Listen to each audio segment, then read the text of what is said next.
बिस्मिल्लाहिर्रहमानिर्रहीम। अस्सलाम वालेकुम।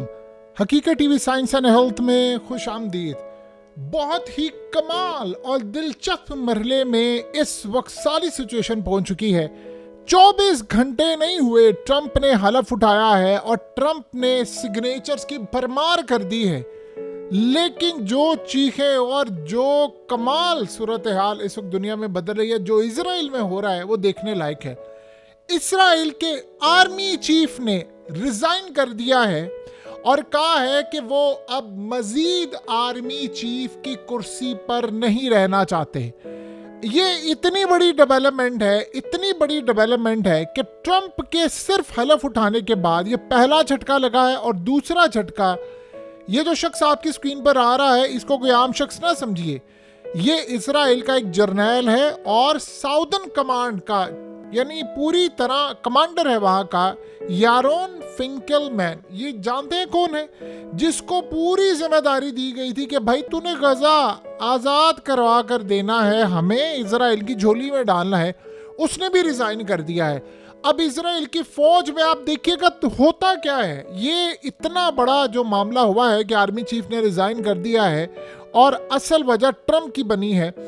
ये जरा समझ नहीं से ट्रंप की वजह से रिजाइन क्या किया। ऑब्वियसली हमेशा की तरह झूठ तो इन लोगों ने बोलना ही है कि जी वो मैं कहता थी मैं 7 अक्टूबर की जिम्मेदारी कबूल करते हुए रिजाइन करता हूँ। और भाई तूने अगर रिजाइन करना था 7 अक्टूबर का, तो तू 8 अक्टूबर को कर, 9 अक्टूबर को कर, 10 को कर, महीने बाद कर, 2 महीने बाद कर। तुझे 472 दिन के बाद तकरीबन आप समझ लें कि ये ऐसे घटिया लोग हैं कि इतना झूठ बोलते हैं कि जिसकी इंतहा नहीं। यानी तुम लोगों को तकरीबन 1 साल और 4-5 महीने के बाद याद आता है कि नहीं मैंने तो रिजाइन करना था। तो इस सूरत हाल के अंदर दुनिया को आपने पागल बनाया हुआ है। असल कहानी ये है कि ट्रंप के आने के बाद इन लोगों ने कर दिया है रिजाइन। देखिए, ये वही शख्स था जिस पर नेतन्याहू ने इल्ज़ाम लगाया था कि ये मेरी गवर्नमेंट हटाने जा रहा है, और यही वो शख्स है जिसने कहा था कि हम गजा जंग नहीं जीत सकते इस वक्त नेतन्याहू को, और कहा था कि हमें मजीद लड़ना नहीं चाहिए। अब असल में सीन ये हुआ है कि एक तो उसने अपनी जान छुड़ाई है और वो निकल रहा है। क्योंकि अब सोचे कल ट्रंप ने क्या कहा। ट्रंप कर रहा था धड़ाधड़ सिग्नेचर कर रहा था कि जी फलाना कानून है, हुक्मनामे दे रहा था, ऑर्डर जारी कर रहा था, लॉज नए बन रहे हैं। लेकिन इंटरेस्टिंग डेवलपमेंट क्या थी कि ट्रंप से जब पूछा गया गजा का, तो उसने कहा गजा तो इतनी खूबसूरत जगह, उसका मौसम इतना खूबसूरत, उसके बीचेस कमाल है, और इस सूरत हाल में उसने कहा वहाँ नेचुरल रिसोर्सेज है, गैस है, और जो तबाही की है इसराइल ने वहाँ पर उसका आप अंदाजा नहीं लगा सकते। अब सीन ये हुआ है कि वो जंग हो गई है बंद, लेकिन ट्रंप ने एक और भी बात की है कि गजा जंग मजीद छिड़ सकती है। उसने कहा कि मुझे लगता नहीं है ये अमर रहेगा। सीन ये हुआ है कि ये शख्स अब क्या कर रहा है। देखिए, नेतन्याहू की गवर्नमेंट जा रही है, और गवर्नमेंट जाने के बाद सीन ये कुछ बन रहा है कि जो आर्मी चीफ था उनका, उसने पहले ही कहा था दौरान जंग उसने इस्तीफा देने का फैसला कर लिया था। लेकिन उस वक्त क्राइसिस इतना बड़ा हो गया था कि अगर दौरान जंग वो छोड़कर जाता तो मामला बड़ा ख़राब होता। तो उसने फैसला ये किया कि ट्रंप आया है, जान छुड़ाओ, यहाँ से निकलो, क्योंकि नेतन्याहू जो अगला प्लान कर रहा है वो उससे बड़ा ख़तरनाक है। देखिए, किसी ना किसी तरह वो जंग चाहता है, ये आप ज़हन में रख लीजिएगा, वो जंग चाहता है। नेतन्याहू के बारे में ट्रंप और बाइडेन की पॉलिसी क्या वो आप सबको पता है। ट्रंप उसको पसंद नहीं करता, और आपको पता है कि इसराइल के अंदर उनके मीडिया ने, उनको लोगों ने कहा है कि घुटनों में हमें हमास के इन्होंने गिराया है, यानी उसके पैरों में हमें गिराकर डील करवाई। और जिस तरह आप सबने देखा है कि फिर हमास सड़कों पर आ गई। आज आपको पता है कि सूरत हाल क्या हुई है। 24 घंटे के अंदर अंदर इसराइल ने कहा है, ट्रंप एडमिनिस्ट्रेशन को पैगाम दिया है कि तुम्हारे यानी इस प्रेशर के बाद सारी सड़कों पर हमास आ गई। तो उन्होंने कहा कि आपका ताल्लुक है, जैसे ट्रंप ने कल कहा है, उसने कहा कि ये जो जंग जारी है इस वक्त इजराइल की और गजा की, हमारा इससे क्या लेना देना है, अमेरिका का क्या लेना देना, ये इनकी आपस की जंगें खुद लड़े। यानी आपका ये कह देना कि भैया आप खुद लड़े हैं। तो इस सूरत हाल में आर्मी चीफ को पैगाम क्या मिला है? इजराइल के आर्मी चीफ को पता चल गया है कि नेतन्याहू बड़ी खतरनाक गेम खेलने वाला है। अब अमेरिका हमारे साथ नहीं है, टेक्नोलॉजी हमारे पास नहीं है, लड़ना तो फौजियों ने है, और सारी जिम्मेदारी आती है मुझ पर। और जिम्मेदारी ये है कि फौज के लोगों ने मरना है, बर्बादी होगी। तो इस सूरत हाल में अगर अमेरिका भी साथ ना होगा और ये क्राइसिस खड़ा करेंगे, मुझे मजीद कहेंगे कि फलाना लड़ो, ये रिजल्ट दो, अब वो लड़ाई करो, वो जंग करो, ऐसे करो, वैसे करो, तो मैं तो ये काम नहीं कर सकता, तो मैं अब यहाँ से निकलना चाहता हूँ। वो जान छुड़ा के निकल गया है।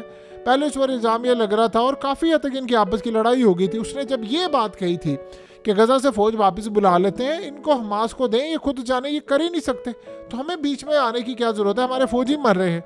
तो इस सूरत हाल में उसको ये बात पता चल गई है कि मेरे फ़ौजियों की मेंटल हेल्थ ख़राब हो गई है, हमारी तबाही हो गई है, अब वो लोग वापस आ गए, यही मौका है कि हम यहाँ से निकल चले। वो पतली गली से निकल गया, उसे देखा कि ट्रंप आ गया, मामला ख़राब है। खाली ये नहीं गया, साउदर्न कमांड का जर्नैल भी चला गया, वो भी कमांडर चला गया, जिसकी जिम्मेदारी थी कि गजा को फतह करवाना है। ये जो चीज़ें चल रही हैं ये बड़ी इंटरेस्टिंग है और इजराइल के लिए बड़ी तबाहकुन चीज़ें साबित होंगी। देखिए, एक बात आप ज़हन में रख लें, नेतन्याहू अब ज़्यादा देर नहीं रहने वाला, जो मर्जी आप कर लें, ये ज़्यादा देर कायम नहीं रह सकता। और इसराइल ने तारीख में आज तक जो गंद किया है, जो तबाही की है, जो बर्बादी की है, उसके पीछे अमेरिका का हाथ था। अब आप ये सोचें कि मज़े की बात क्या है कि ट्रंप ने क्या कहा है। ट्रंप ने कहा है कि अब हम यूक्रेन की जंग ख़त्म करने के लिए जा रहे हैं, अब अगला हदफ वो है, अब यूक्रेन की वो जंग ख़त्म करने के लिए जा रहा है। तो आपको पता है कि सबसे ज़्यादा इसराइल को गुस्सा क्या होगा कि यूक्रेन की जंग ख़त्म होगी तो रशिया ईरान को मजबूत करेगा, ईरान आगे मजबूत करेगा। अब ये सूरत हाल चलती चलती इस लेवल पर आ गई है कि ट्रंप ने कहा है कि शाम से भी फौजें निकालो, शाम से निकालो फौजें, इराक से फौजें निकालो, हमें मिडिल ईस्ट में रहने की ज़रूरत ही क्या है। यानी वो असल में कहता है कि मिडिल ईस्ट में अगर हमारे फौजी अड्डे रहेंगे तो जिस मुल्क में होंगे वो पैसे पे करे हमें।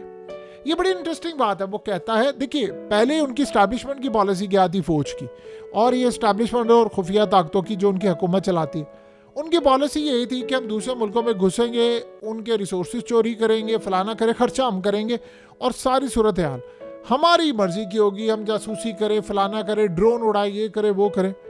वो कहता है कि हम दूसरे मुल्कों में जंगों में जाना नहीं है, और हमने दूसरे मुल्कों में घुसना क्यों है भाई, हम इनकी जंग में जाएं तो जाएं क्यों। सबसे बड़ी बात उसने कहा, हमने इनकी जंगों में जाना ही नहीं है, सीधी सी बात है। और अगर किसी को ज़रूरत है कि हम उसके मुल्क में फ़ौजी अड्डे रखें तो पैसे पे करें, वहाँ के फ़ौजियों के पे करें, अखराजात पे करें, हमारी सर्विसेज यूज़ करें, हम जो उनको सर्विसेज दे रहे हैं उसका पैसा हमें पे करें। दैट्स इट, सीधी सी बात है। अब इजराइल के लिए बहुत बड़ा झटका है कि अमेरिका की फ़ौज यहाँ से निकल जाएगी तो फिर क्या होगा। अब अमेरिका की फ़ौज निकल जाएगी तो लड़ना किसने, फिर इजराइल की फ़ौज ने। देखिए हो क्या रहा है, ये कह रहा है आर्मी चीफ को कि अब तैयारी आप करना, ये फलाना हो जाएगा, किसी तरह कोई ईरान से जंग कर ले, कोई न्यूक्लियर फैसिलिटीज़ तबाह कर ले, कोई गजा में नया कत्लेआम कर ले। वो नहीं हो पा रहा। वो जान छुड़ा के निकल गया कि ये तो पागल इंसान है, ये तो खुद भी पागल है, मुझे भी पागल कर देगा। तो वहाँ से फ़ौज के अंदर इतनी बददिली हो गई है, वो फ़ौज में आना ही नहीं चाहते। आपको पता है कि सारे इंसिडेंट के बाद, अब मिसाल के तौर पर ये जो लड़की है इमाइली, ये कौन थी, ये इजराइल की फ़ौज के अंदर थी। तो आप ये सोचें, हमास ने इसको पकड़ा, होना तो ये चाहिए था कि आप जब फौजियों को पकड़े तो आप उनको कहें, तबाही दें, फलाना करें, उनको मार सकते हैं, क्योंकि वो फौजी कहती है, लेकिन उन्होंने कुछ भी नहीं कहा उसको, और वो बल्कि उल्टा हंसती हुई आ रही है और ये हो रहा है, वो हो रहा है। तो ये जो सारा इमेज का मामला था वो ख़राब हो गया। दूसरी जानिब ये है कि नेतन्याहू अब प्राइवेट जगह पर ये कह रहा है कि असल जिम्मेदार आर्मी चीफ है, ये वो काम करने के लिए जा रहा है, उसकी वजह से सारा हुआ। आज अगर शिकस्त हुई, वो इल्ज़ाम ये लगाता है कि कैदियों को रिहा कर सकते थे, ये जानबूझकर इसने नहीं ये काम किया, क्योंकि कैदियों को असल में नेतन्याहू ने कहा था कि कैदियों को मार दें, या मार दे या पकड़ ले, दो ही सूरत हाल थी। तो पकड़े तो उनसे जा नहीं रहे थे, मारने की तरफ वो आ रहे थे। तो सारी जिम्मेदारी आती है फौज के ऊपर।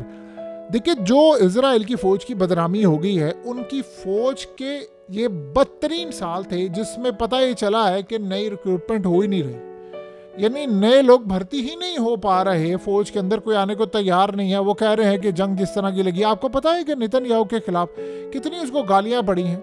वो जो घर वाले हैं जिनके प्यारे मारे गए हैं, उन्होंने नेतन्याहू को नहीं छोड़ना। वो कह रहे हैं कि तुमने जो हमारे साथ कर दिया है वो तबाहकुन है। और अब उनके घर वाले चीख रहे हैं कि हमास की कैद से आने वाले लोग ऐसे हंस रहे हैं जैसे वेकेशन से आए हैं, और हमारी कैद से जाने वाले लोगों का पता ही नहीं है कि वो जिंदा भी रहते हैं, यानी ये जिंदा और मुर्दों में भी नहीं है। तो इस सारी सूरत हाल में सारा ब्लेम जा रहा है फौज के ऊपर, और नेतन्याहू जिम्मेदारी उठाने को तैयार नहीं। तो अब आप यहाँ से अंदाज़ा कर लें कि ट्रंप के आने के बाद सूरत हाल बिल्कुल बदल रही है, यानी उखाड़ पिछाड़ हो रहा है। देखिए, वजीर उनके रिज़ाइन कर रहे हैं, इत्तेहादी उनके रिज़ाइन कर रहे हैं, सारे का सारा मामला हो रहा है। ये बात आप ज़हन में रखिएगा, आज भी, कल भी और परसों भी। मोदी खुश है इस बात से, जाहिर सी बात है वो खुश है कि ट्रंप आया है। दुनिया के बेशतर मिडिल ईस्ट खुश थे, ममालिक खुश हैं, बड़े ममालिक खुश हैं, रशिया भी खुश है, गजा के लोग खुश हैं। 57 इस्लामिक ममालिक में रहने वाले मुसलमान और दुनिया भर में 2 अरब के करीब मुसलमान खुश हैं। ट्रंप आया, उसने आकर वो काम किया जो दुनिया में कोई कर ही नहीं सका। उनके अपने हुक्मरान नहीं कर सके, जाहिर बात है किसी ने फौज लड़ने के लिए भेजी नहीं है, और ट्रंप ने एक काम किया और सारी की सारी बाजी पलट दी, हत्ता कि व्हाइट हाउस टेक ओवर करने से पहले जंग रुकवा दी। तो अभी सारी सूरत हाल में सारे खुश हैं। अगर नहीं कोई खुश है तो इसराइल नहीं, तो फिर जो खुश नहीं होता उसके निशाने पर कौन होता है, आप अच्छी तरह समझते हैं। हकीकत टीवी साइंस एंड हेल्थ की इस वीडियो के नीचे कमेंट ज़रूर कीजिए, अपनी राय का इजहार ज़रूर करें और इस वीडियो को हर जगह शेयर करते हुए चैनल को सब्सक्राइब ज़रूर करें।